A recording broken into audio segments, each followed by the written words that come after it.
Weak 3 housewife transformation. आता वर्कआउटमध्ये variation वाढवणार आहे आणि डाएटमध्येही थोडे बदल होणार आहेत. पण एक गोष्ट खूप महत्त्वाची आहे, ती म्हणजे ती एक फीडिंग मदर आहे. म्हणूनच डाएट खूप स्ट्रिक्ट करणार नाही, कारण तिचं खाणं थेट तिच्या बाळावर इम्पॅक्ट करतं.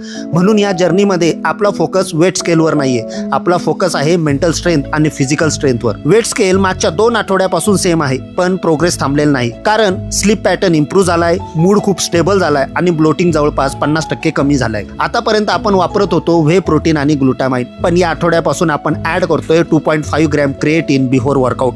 आणि सगळ्यांचा एकच प्रश्न असतो, फिमेल क्रिएटिन घेऊ शकते का? आणि आन्सर आहे हो, 100% घेऊ शकते. कारण फिमेल बॉडीमध्ये क्रिएटिन स्टोरेज 70 to 80% कमी असतं मेलपेक्षा. तेव्हा एक्सटर्नल क्रिएटिन स्ट्रेंथ आणि रिकव्हरीसाठी खूप युजफुल ठरतं.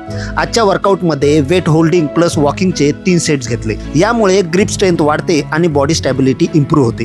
त्यानंतर वेट डी रॅकिंग आणि रॅकिंगचे 3 सेट घेतले. ही मुवमेंट सिंपल वाटते, पण यात फुल बॉडी इन्व्हॉल्वमेंट असते.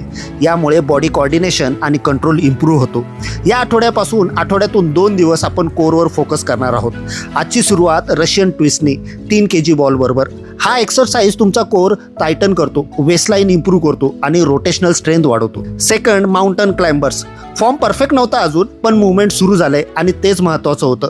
हा फुल बॉडी कार्डिओ मुवमेंट आहे, फॅट लॉसला मदत करतो, कोर आणि स्टॅमिना दोन्ही इम्प्रूव्ह करतो. नंतर बॉडी स्क्वॉट विथ बॉल. हा एक्सरसाइज लोअर बॉडी स्ट्रेंथ करतो, कोर स्टॅबिलिटी इम्प्रूव्ह करतो आणि पोश्चर सुधारतो. नंतर लेग कर्लचे 3 सेट्स आणि शेवटी 15 मिनिटं कार्डिओ करून सरळ डाएट शॉपिंगला. खूप लोक वेट लॉससाठी फास्टिंग करतात, पण आपण तसं करणार नाही. आपण बॉडीला स्टार्विंग मोडमध्ये टाकणार नाही. आपण खाणार, पण स्मार्ट खाणार. Fibre rich food, nutritional content high आणि फुलनेस जास्त. यामुळे कार्विंग कमी होईल, डाएट सस्टेनेबल राहील आणि बॉडी स्ट्रेस फ्री राहील. ही फिटनेस जर्नी फक्त वेट लॉसची नाहीये, ही जर्नी आहे एका आईची, स्वतःला पुन्हा शोधण्याची आणि स्ट्रॉंग होण्याची.